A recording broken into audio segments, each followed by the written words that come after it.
आम आदमी पार्टी भी शामिल हो गई इस भीड़ में। देखिए, लोकतंत्र के मंदिर जो ये बोल रहे हैं, वो तो उसी दिन आपने अपमान कर दिया था जिस दिन आपने गैर कानूनी तरीके से ये काले कानून पास किए थे। आपको और मुझे सबको पता है कि वॉइस वोट से बिल्कुल गैर कानूनी तरीके से काले कानून पास हुए हैं।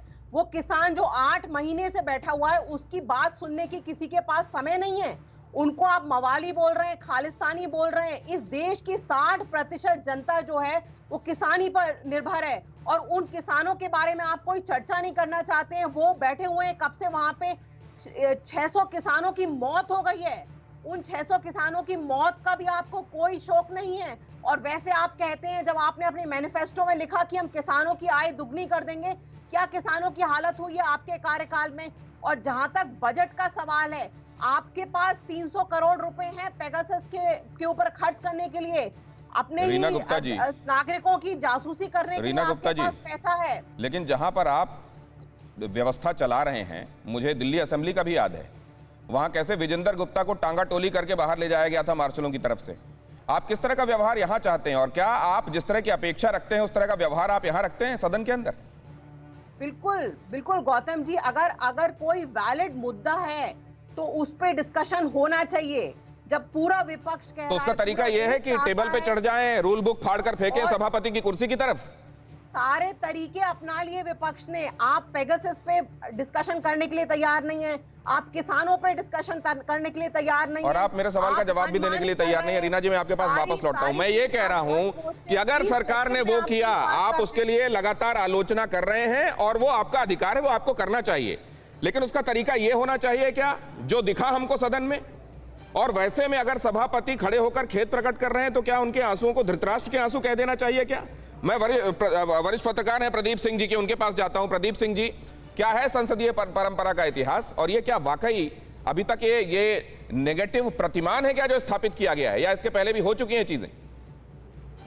नहीं, देखिए दिनेश जी, जो दृश्य हम लोगों ने देखा है कल, वो निश्चित रूप से संसदीय परंपरा के लिए एक अच्छा प्रतिमान नहीं है।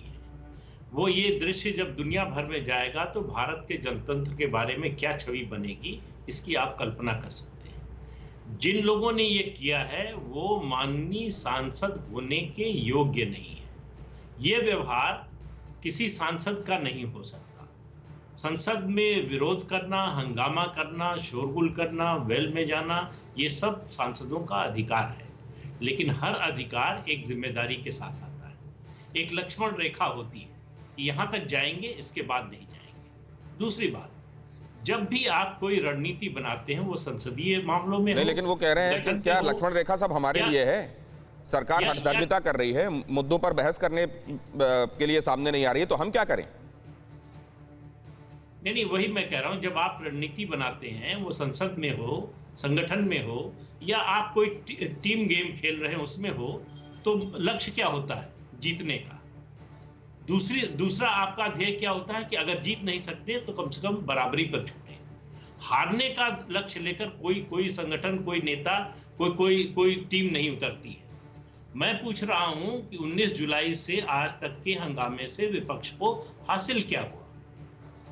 मान लेता हूं मैं कि ये सरकार की हठधर्मिता है कि उसने पेगासस पर वो बहस करने के लिए तैयार नहीं हुई, लेकिन उसके चक्कर में आपने बाकी मुद्दों पर सरकार को बचकर निकल जाने दिया। प्रदीप जी, एक बात कही किसी ने, कांग्रेस के किसी वरिष्ठ नेता ने कही, हालांकि उन्होंने कहा नाम मत लीजिएगा, उन्होंने ये कही हम बीजेपी की दवाई उसी को पिला रहे हैं। 10 साल तक उन्होंने यही किया था और उसके बाद सरकार बन गई थी और अभी तक सरकार में कायम है। अब उनकी दवाई उनको पिला रहे हैं। क्या ये स्टेटमेंट, ये देखने का तरीका जायज है क्या? बीजेपी ने यही किया है जो आज उसका सामना करना पड़ रहा है।